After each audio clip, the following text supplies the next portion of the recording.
Listen to the people. Listen to humanity. Listen to the parrot. Parrot TV. Parrot TV. Parrot TV. Parrot TV. Parrot TV. Listen to the people. Listen to humanity. Listen to the parrot.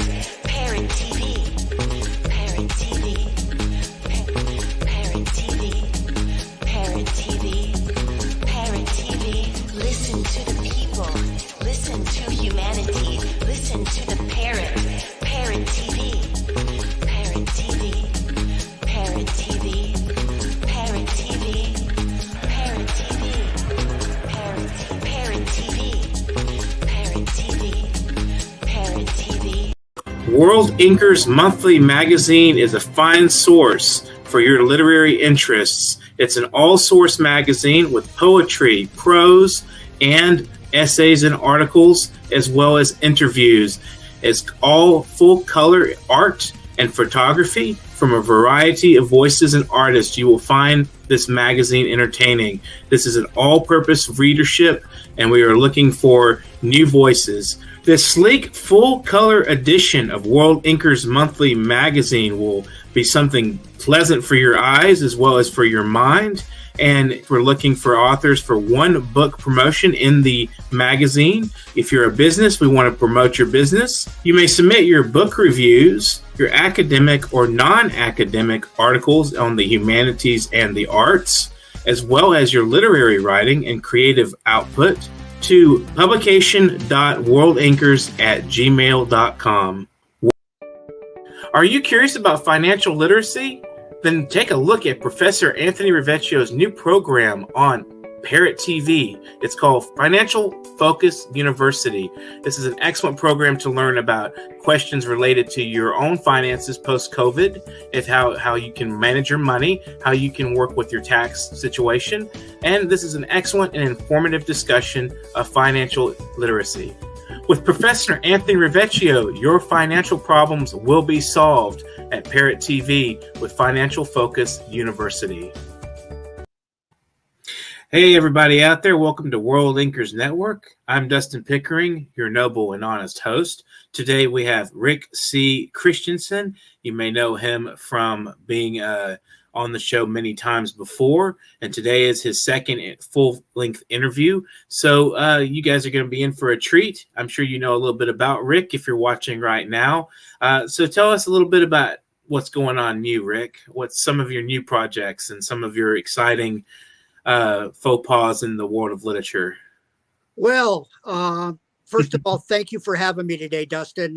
Always a pleasure. And it's so exciting to watch the growth of, it's more than a program, it's a movement. And you know, with the books and now the magazine and the anthologies, just really going places. So I'm excited to feel as though I'm a part of this movement, and trying to reinforce that with some of the other projects I'm involved in right now. Of course, I am the permanent co-host now of SpoFest, which is the spoken word event that you are, of course, very familiar with. You were one of our featured readers recently. And we are on there a couple of times a month. We have featured readers and guest authors every month. And then we also have a full open mic night. And one of the things that we've started this year that we're finding to be a lot of fun during the open mic is we have a segment called Rough Draft. And essentially any poet or writer or actor or anyone who comes on, they can select that they're going to do the rough draft, and we give them a scenario or a topic, just like if you were at Second City for improv. And they have 10 seconds to think about it, and then 3 minutes to essentially improv a poem, a beat poem, do a comic monologue. You know, we've had a couple of people who pretended they were on phone calls and did like one of those old like Bob Newhart routines where they like pretend that they're talking to Abraham Lincoln about tobacco, or it's a lot of fun, and it's like guerrilla theater. So we've been having fun with that. The other big thing I'm working on right now, and we will hope that we're able to get you to submit something for us to take a look at for it. Damian Ward Hay, who is the editor of the Stone Poetry Journal, through the auspices of the journal, we are putting together and have a submission call out open till April 30th for a missing a lost or deceased pet anthology. Poems about pets that have been lost, poems about pets that are dead. It's kind of a dark subject, but we're finding with the submission so far some really beautiful poetry. The placeholder title at this point is Gone But Not Forgotten. Don't know if that's going to be where we'll land, but it's going to be a full-length book. If we and this is a stretch in poetry, as we both know, but if it ends up having some net profits, those profits are going to go to probably one of several different animal welfare organizations. We're keeping that open because when we get the right publisher, we're expecting that part of that package will be that they have an animal, SPCA or Animal Welfare League that they already have some kind of affiliation with, and we'll probably just cross coordinate with that. But we're really excited about this, and it won't just be a book of poetry. It will be the equivalent of a gift book. It's something that if I have my way with it, before you know it, it will be on everybody's bookshelf. And when they have, things like the goldfish, Goldie, passed away, and you've got to have the backyard funeral with the little tiny shoebox, they'll pull this book off the shelf and they'll find a poem that is appropriate, and they will read that as part of their eulogy. Nobody's ever done, as far as we've been able to find in research, an anthology of poetry about deceased and lost pets, but there have been a lot of poems about it through the years. Mary Oliver had one. Heck, go all the way back to Lord Byron and his ode to his hound. So there's a long and noble tradition of lost and deceased pet poetry and tributes to pets that are gone. And we hope to gather together a really stellar anthology from what is out there. We're accepting new work and previously published with attribution. Send up to 3 submissions. The flyer is out there, available on my social media outlets, but you can submit directly to. Here's the email address, ladies and gentlemen. It's anthologypet@gmail.com. So ANTHOLOGYPET@gmail.com, or you can go to the Stone Poetry Journal main page, and there's a link to our flyer from there. And in the flyer, there is a link to the email. So long answer to a short question, but yeah, staying really busy and publishing. Absolutely. I'm going to be on Wednesday Night Poetry tomorrow night. All right. Was that Kai Coggins? Yeah, with Kai. Okay, excellent. She's been soliciting love poetry because Valentine's Day. Okay. So I'm embarrassing myself with a love sonnet that I wrote. Call it a broken sonnet or call it a slant rhyme sonnet. But I've submitted that, and they're going to do that tomorrow night. And then, of course, I've got a number of spoken word events coming up. And because this is live TV, I have a grandchild here. So, yes, dear, what can I do for you? You can get as many Tootsie Roll Pops as you want, sweetie. Here's a poem for you, Tootsie Roll Pops. Yeah, indeed. I do have a few about my grandchildren, but not planning to read any of them today. But, I've got a number of features coming up. I'm going to be on Uncloistered again with Johnny McIntyre. I'm actually going to be a feature on WNP in July. I'm going to be on, what is it? Out of Long Island, Oceanside Library Series in March. Okay. So I'm staying very busy, just like you. You and I are becoming ubiquitous on the airways, I think. Yeah, ubiquitous is the word. Omnipresent. So, have you developed any new ideas as far as your approaches to poetry? Well, I have been taking a series of workshops with the poet Maria Nazos, who you know, Mhm. and she is uh, a wonderful teacher in form poetry. Um, she's one of the few people. I mean, she got a form poem into the New Yorker in 2016. She got a pantoum in there, Cape Cod pantoum. Mhm. And so I've been studying form with her because I want to kind of stretch my poetic muscles. I've traditionally just written whatever the muse gave me, but I have been writing sonnets and pantoums and villanelles and guzzles and all kinds of things. And then most recently, and we talked about it a little before we went live on the air. I've been Mhm. grandchildren and dogs. You can hear the dogs in the background too. Not too bad. Uh, You're just like good. we're That's on CNN. But an experiment that I've been kind of doing with my writing is I'm trying to find ways to write about dark and difficult things, fine. but find beauty within it. You Hmm. know, maybe not in the subject matter, but in the description, in what edification I'm able to create in people. And some of the things I'd like to share with you guys today fall into that category. So yeah, I've been doing a lot of experimenting, and don't let the white beard fool you. I'm still a young poet in many ways. I've only been writing seriously since 2016, and it's really only in the last year, as you and I have talked about, that things have really taken off for me.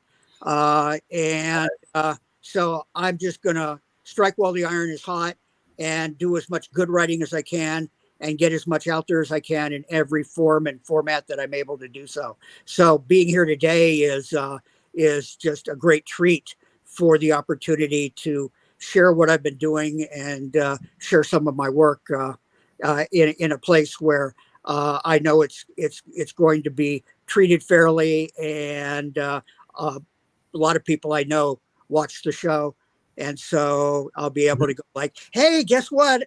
I'm on World Anchors Network," and they'll be like, "Okay, we'll watch." That's great. Love the little promotional giveaway there. Just like sneak in a couple of notes to people that, hey, here's the link. Take a look and see what happened. See what you guys missed out there. If you guys aren't watching right now, you're missing a good conversation you could be participating in. Actually, you could leave comments on the show live. I want to remind people of that they can do that if they're watching currently. You can drop us a couple of lines and say hello.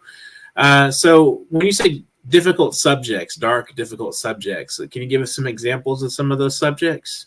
Death, Of uh, course, yeah. Alzheimer's, Yeah. chemotherapy, um, Hmm. child endangerment and abuse, Yeah. um, just trauma, PTSD, Wow. number of different things. Yeah. Yeah, those are definitely difficult subjects, and they're hard to. I mean, like you said, you make them beautiful in the language, but not necessarily make them seem beautiful in the life. I think in some ways, poetry has the ability to transform and transmute things that are difficult and hurtful into something, amazing and flourishing, and give you a release from the bondage to those things that in life there's so much that can just burden us. And I think that poetry is amazing in its capacity to, when you put something on the page, it's almost like you've not only made a new discovery, you've struck gold in that sense. You've transmuted iron into gold. All that heavy weight of iron you're carrying around, it's like an alchemy going on of transforming and transmuting something into something interesting and thought provoking that makes people think about those subjects without necessarily you don't want to hold on to that pain or to that frustration and seeing those things in the world. It's a very difficult world. Yeah, and that is a great metaphor, and I completely agree with you. And then, of course, if you're lucky, and I try to make rather than find my luck as often as I can. You write in a way that is accessible and that people are going to be able to, on some level, identify with, whether for themselves or for people that they love. And hopefully what it will do is it will give them the opportunity to think about, to process, to, if nothing else, feel as though they're not alone in having had these kinds of experiences and navigating their way through what, as we both know, is becoming a more and more complex world every day. And I think if you have the poem there, and let's say you're teaching children this poem about, I don't know, child abuse, gun violence, whatever, then they can open up about their own lives. Exactly. In the process, it's a good way to introduce a topic that's very hard to talk about, like in a classroom or in a space. As you know, Kai Coggin, for instance, is a teacher, and I'm sure I know she uses poetry and the arts to communicate with the young people that she encounters and so forth. So I had a kind of off the cuff question. I was just thinking this, this is sort of interesting, and it's quasi arts related. Who are some of your heroes? Not just in the arts, but just general picture. Who do you look up to that really kind of get your gears going? Well, a lot of them are deceased now. One that comes to mind, because recently a friend gave me a wonderful children's book called Preaching to the Chickens, passed away last year, the great civil rights leader, John Lewis. Who, of course, one of his famous quotes is, try to find good trouble. And a lifetime finding good trouble, getting out there and being heard. And of course, he died of, I believe, cancer last year, but almost all the way up to the end, he was out there talking candidly, but with love and nonviolence about things like Black Lives Matter and the inherent discrimination against everything from people of color to the trans community to the gay community to people with different kinds of mental illness, and so he's been a great hero and a guiding light for me through the years. In terms of the arts, gosh, there's so many. I mean, of course, sometimes you have to separate the art from the artist. Some of my very favorite poets, every year it seems that stuff comes out more and more, where I don't like them, but I'm not going to boycott them because their work is so good. Who comes to mind for me is Pablo Neruda. I was going to literally. I've got 50 love sonnets right over. Excellent poet, and almost in so many ways. I mean, you kind of, when I have this conversation a lot of times, I want to say, let the person's faults and mistakes and mishaps pass. Let the art flourish. At the same time, you think about it, you can't give a free pass to just a person just because they wrote well or they painted well. That almost like saying, culturally speaking, we're okay with this kind of phenomena happening, this kind of thing happening. It's a really tricky question for me because, I almost want to say, I don't want to forgive the person their misdeeds, but I want to say just let go of it in a way, but at the same time, you want to make sure that this is not acceptable behavior. Like in the case of Pablo Neruda, he wrote in his diary in his memoirs that he basically committed rape against a young maidservant. Maid or something. And he raped her. And then he wrote poetry about it. Yeah. But what I think is, if I'm sharing Pablo Neruda with a younger poet or a friend, and they haven't been exposed to him, what I think is important is that you create context.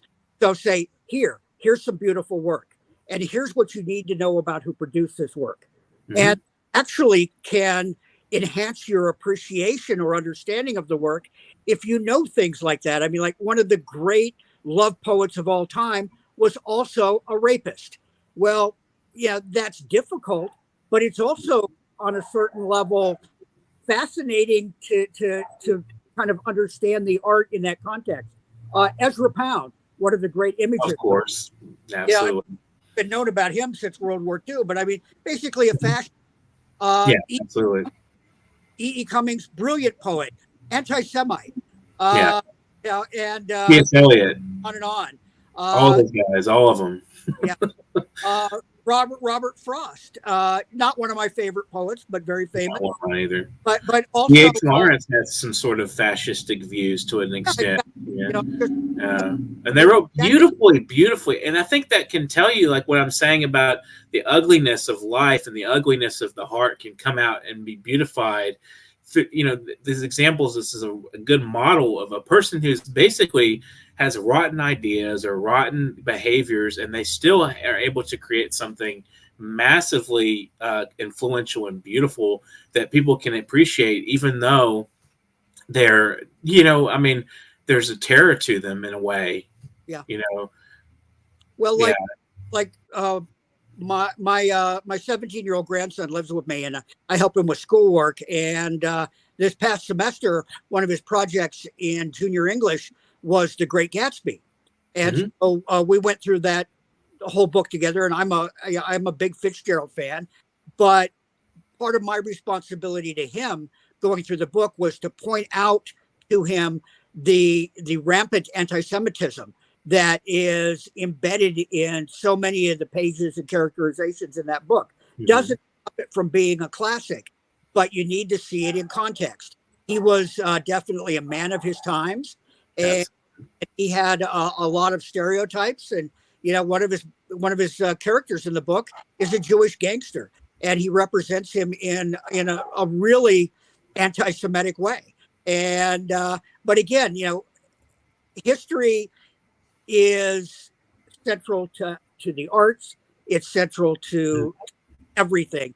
And so, we want to have our heroes, but we want to put them in context. A lot of people have John F. Kennedy, and he was probably a rapist. Martin Luther King, he liked the ladies on the road. Mao Zedong, regularly had little 15-year-old girls brought. Mahatma Gandhi used to like to sleep naked on a mat with pubescent girls. Supposedly he never touched them, but of course, I believe that was a religious exercise for him, at least theoretically. Right? Yeah, it's difficult to say what his intentions were. Right, and but here's the bottom line: what kind of nightmares did those little prepubescent girls have, whether it was religious purpose or not? I mean, it's like, think about Vishnu. I don't know. But it comes down to looking at everything in context and finding value within that. And I think that's what poets try to do every day. Absolutely. We're going to take a brief break, but we'll be right back with some of Rick Christiansen's poetry. Enjoy this music video. Okay.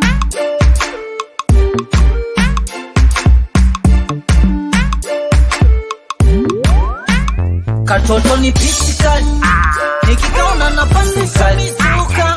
Oji original, mimi naye original. Katoto ni physical, nikikaona nafasi kamizuka. Oji original, mimi naye original. Mwendo wake mdogo mdogo, refu yake shingo. Uko nyuma zigo mwendo wake mdogo refu yake shingo. Uko nyuma zigo mtoto kiuno dondora, jicho nyanya akivaa kijola, zigo lina bana mafisi wananichola, wanakodoa sana, hawawezi nipola, kesho nampeleka kwa mama.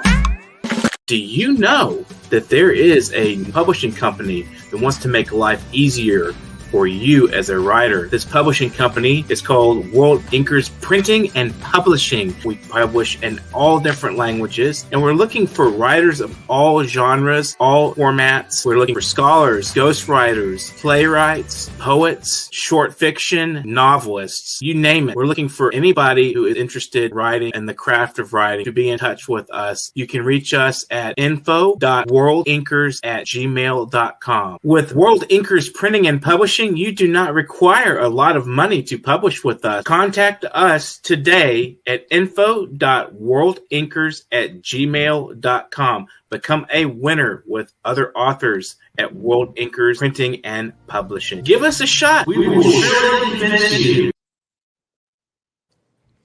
Welcome back to World Inkers Network, and I'm Dustin Pickering with Rick Christiansen today. Thanks for joining us on the program, Rick. So I hear you have some poetry samples you'd like to share with us. Sure. As I said, I've been experimenting with writing about darker subjects and material and trying to find beauty within that. The first one I'm going to read today is about difficult childhoods, and it is called Pig Lung Soup. Now, those that don't know it, in China, pig lung soup is a delicacy.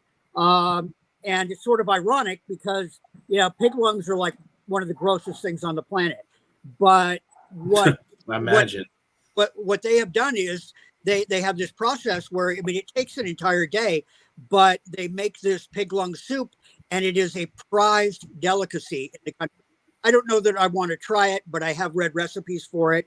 And so that is sort of the metaphor for this poem. And I will read it now. Pig lung soup. Everything must be chewed and digested.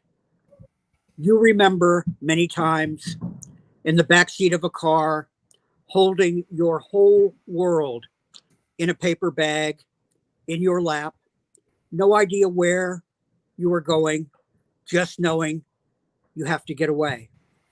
You begin to fold and refold, creating layers of protection, nothing but skin and innocence. The day comes when you look at your parent with the grave realization that they are lost. You do not have a net. You become more pragmatic than devout, rubbing your own hope into your face with the dry heels of your small hand. You explore this new country in which you now live. There is no vacation from the irrational vigilance that has no object and grants no power. You trade away intimacy for control, finding warmth in the friction of relationships built past the childhood taken. You navigate the jagged rocks, a world that would benefit from hands that would be better to be idle. Hate can't, rising in sound devoid of pity. Predictable illumination from the refuge you are granted, finding what no one wants.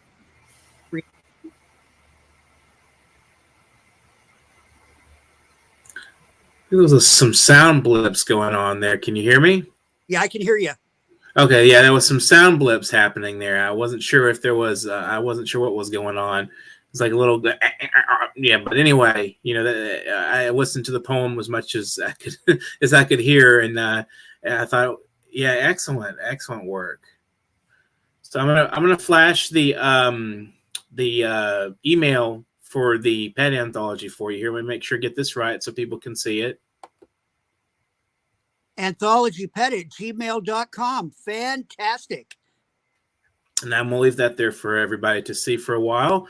So if you guys out there want to submit to this anthology, Rick Christiansen and Damian Ward Hayes, wonderful anthology for lost and not forgotten pets, then please feel free to send to this email at the bottom of the screen here.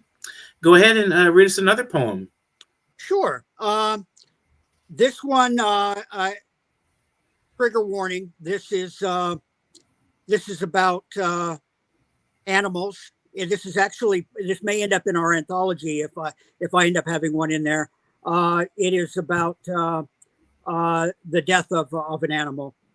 And it is a high bun that was published recently in McQueen's Quinterly. You know Claire McQueen. And I had a couple of high bun that went in there at the first of the year. And this is one of them. And it is, and for those that don't know what a high bun is, it is basically a piece of prose, generally a very detailed description of one thing, usually either omniscient or first person, and interspersed in it or ending it is a haiku, which is not directly related. It's a very Japanese concept. The haiku needs to somehow relate, but you want people to have to work at it, to think about how that haiku fits in with the prose that you've read. And so here's my attempt at that form. And as I said, it got published earlier this year. Into the can. The small black kitten has been crushed, not yet quite dead. Her dark eyes are slits in her flattened face.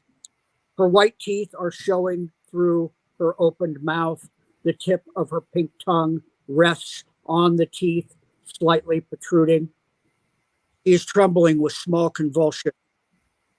I hold her in my 10-year-old hands, ask my stepfather, almost pleading, if we can take her to the doctor.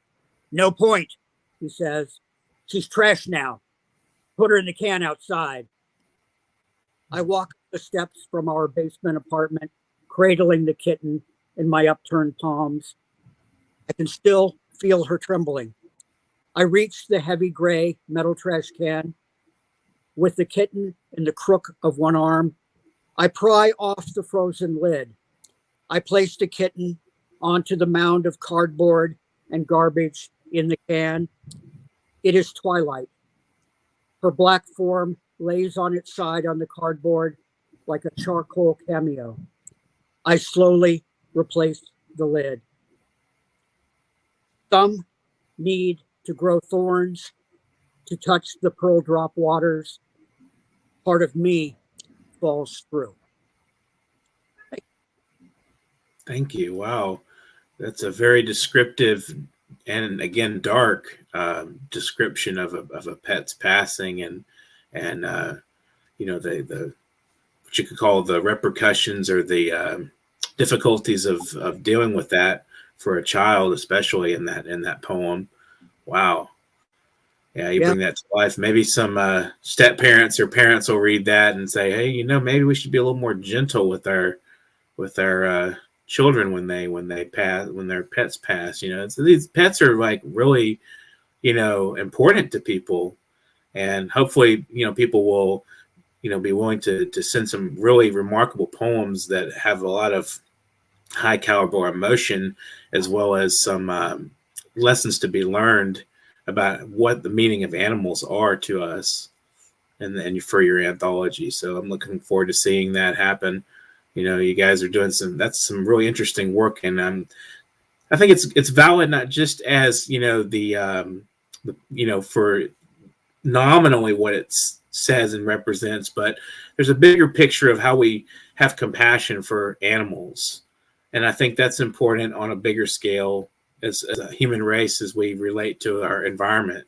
They can possibly be something to think about related to that anthology. You know, and as people read through the pages, they can think about, you know, what animals mean to us, you know, as people that domesticate, or, you know, I heard cats self-domesticated, so I'm not, you know, I can't speak for every little critter out there, but you know, and as we know, cats are their own. Yeah, well, a famous comedian once said that he realized one day, looking into his cat's eyes, that what his cat was probably thinking was, you do realize if I was larger than you, I would eat you. And you have that look in their eyes. But you talk about compassion and empathy, and that is the thing. Animals are, particularly in our culture and Western culture, they are a bridge to compassion and empathy for us. People who have no other humans in their lives that they're close to.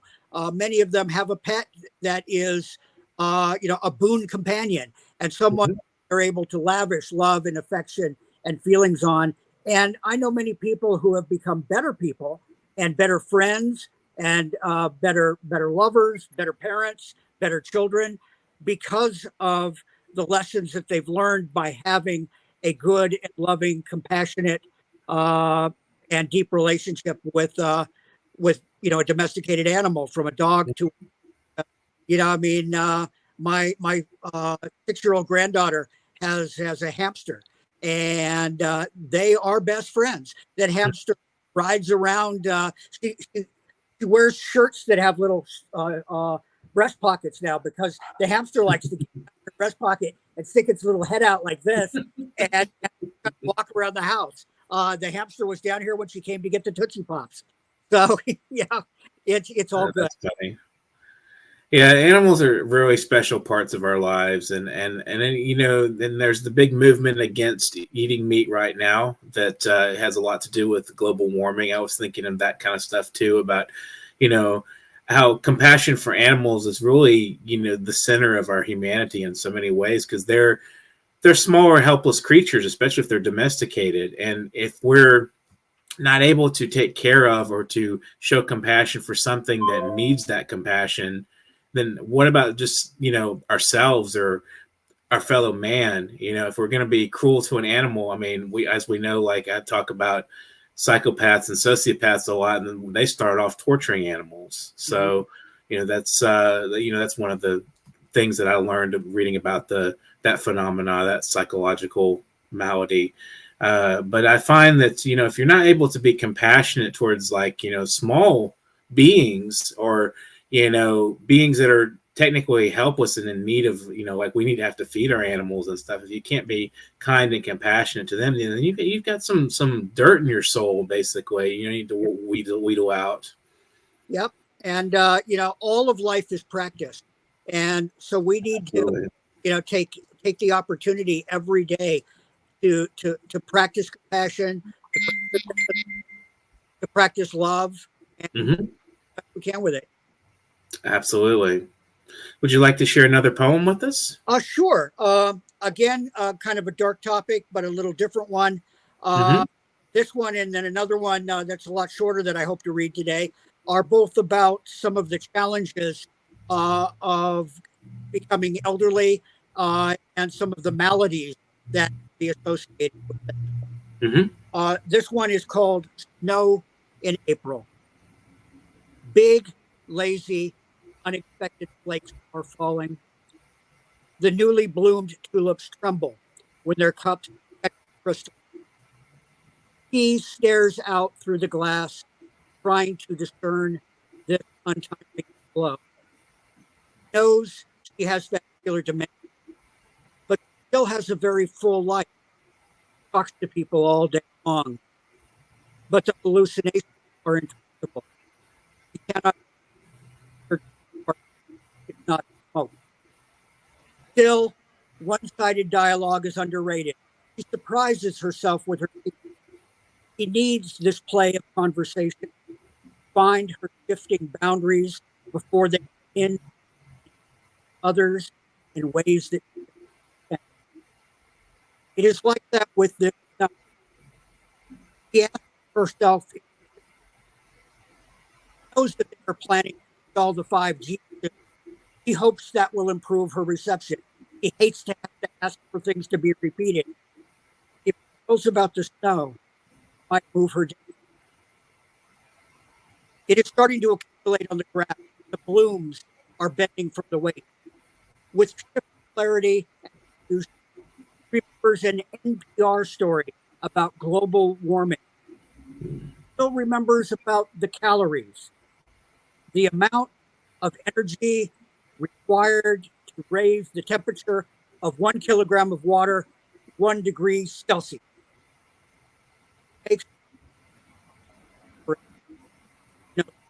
Always.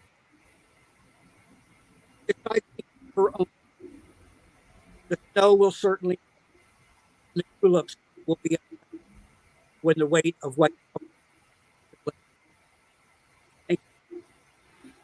Excellent. Another reason why we should take care of the weakest members of society, or the ones we call the disenfranchised, the infirm, and our planet as well. I mean, we have a very large planet that's rapidly deteriorating. So, I can imagine being close to leaving this world. And as you mentioned in the poem, reading an article or seeing an article that talks about this kind of stress that's being put on this earth, and coming to an understanding and looking at that and thinking, what are my children going to face?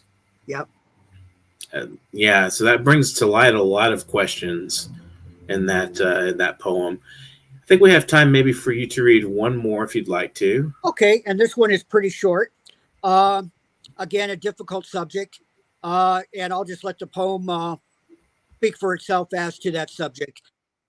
Just wrote this a couple of weeks ago. It is called Annie 2022. The whimper is like releasing steam from a boiler.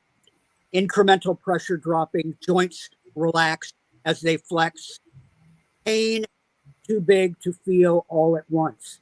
Needs too large to capture in the boundaries of a moment. Desire and irritation itch. She spasmodically plucks at the loose skin on the back of her hand, feels the weight of the blankets, toes tented at the foot of the bed. He watches her stare at the button on the morphine pump, sees her calculate her equation, trying to reconcile relief with lucidity. Thank you so much, Rick. Would you like to share any last wisdoms, wisdoms plural, with the viewers today as we close the program, or any thoughts for readers and writers out there that need a little encouragement, or maybe just a little thought on submitting, even anything you want to share that you want to say to the viewers out there? Well, I'll start by stealing from that I've kind of copied you in terms of, I'm now for SPOFest, we're doing guest author interviews, and I did an interview with Kai Coggin, and I'm going to steal from her and her wisdom for us. And he started by saying, remember to be kind. And yeah, that speaks to every aspect of our lives. It's something we've been talking about today. If we're able to bring mindfulness and kindness to everything we do, whether we are poets or any kind of artist, or a parent or a grandparent or a pet owner, heck, when you're out on the highway, manifest kindness in the way you drive. Don't cut people off. Don't create situations for road rage.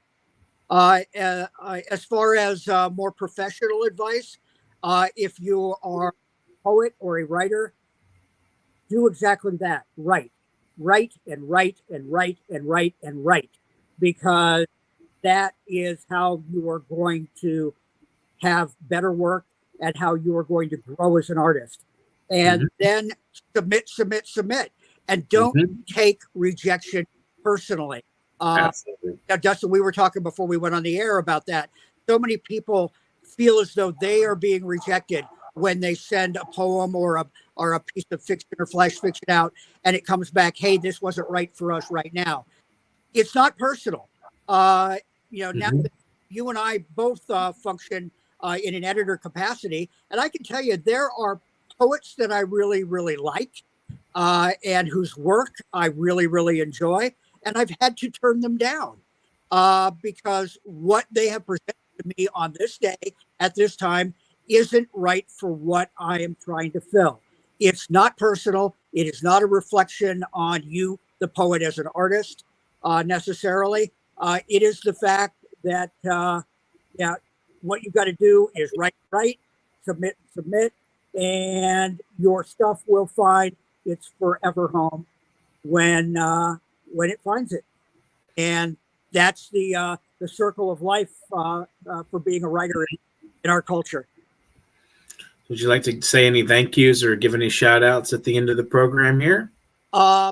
Everybody, please come to SPOFest. Our next show is next Tuesday night, live from 6 to 8:30 p.m. Central Time. Our guest author is Kai Coggin. We have several featured readers. We will be doing open mic following the show. watch Wednesday Night Poetry tomorrow evening. It's Valentine's Day show. You will be subjected to my love sonnet if you watch all of it. And of course, please come back to World Inkers Network. What Dustin is doing here, what the guys are doing is important and growing. And particularly if you are also an artist in any way, shape, or form, understand that the first place all of us are going to find support is from each other. The first place we are going to find understanding is from each other. So don't just focus only on yourself and your work. Understand that it takes a village, and we have to take care of each other, and we have to celebrate each other, and we have to promote each other. We have to find what is good and beautiful out there and take it and run with it and give it to everybody we can. And that's what World Inkers Network is doing.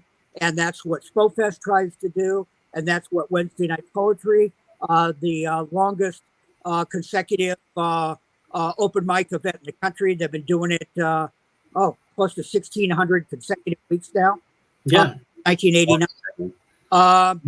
And now that we have the internet, and we've learned how to use it in the context of the pandemic, really get out there, because now what you do doesn't just reach your community. Your community is the world, ladies and gentlemen. And I know that what Dustin and I have done today is going to be seen by artists that I know who live in India, because this show is popular in India. People pay attention to it. It's going to be seen by artists from all of the continents. So be a part of bringing more beauty and more kindness to the world, and we will find ways to navigate our way through with our art and spirit this very difficult. Well, thank you, Rick, for joining us today, and submit to his anthology, the Anthology for Lost or Passing Pets or Past Pets, as you saw at the banner there. Take a look at that. Thanks for joining us, Rick. This has been World Inkers Network. We had Rick Christiansen today with his wonderful, dark, and linguistically experimental poetry. And if you guys missed it, go back and watch again. It's also a submission opportunity. So you guys out there will have an excellent opportunity to find a place for your work, especially if you're writing about animals and the love of animals. If you would like to donate to us, we definitely could use the assistance at paypal.me/nyparrot. We're definitely in need. We want to keep this program alive and well, functioning, and not on life support. So please donate a little bit here and there will be just fine with us. If everybody out there donated about $10 or something of that nature, then we would be, we would have enough money to keep pushing this program out there into the world and onto the world stage. As Rick has said, it's a popular program and we love doing it and we want to continue doing it and we plan to continue doing it. So if you'd like to be a guest, I'd love to have you as a guest. As they say on the song Beauty and the Beast, be my guest. So you can reach me, Dustin Pickering, at Literary Corner at NewYorkParrot.com. We'd like to have a bio in the form of a paragraph in third person, a headshot that is a picture of your face, and a couple of samples of your work, maybe a chapter from your book or screenplay or whatever it is you're working on or have published. We'd love to take a look at that so I can get an idea of who you are as a writer, as a scholar, as a thinker, a philosopher, a person being in the world, or as a strange creature from the planet Zagagubalabajigajai. Someone take a Fagaligabagada. Yes, that is a real planet, by the way. And I definitely would like to hear from you. So please get in touch with me and beware of falling stars. And if you're writing and you have a pen in hand, keep writing. And if you don't have a pen in hand, pick one up. Good afternoon. Get to writing. Thanks for joining the show today. World Inkers Network.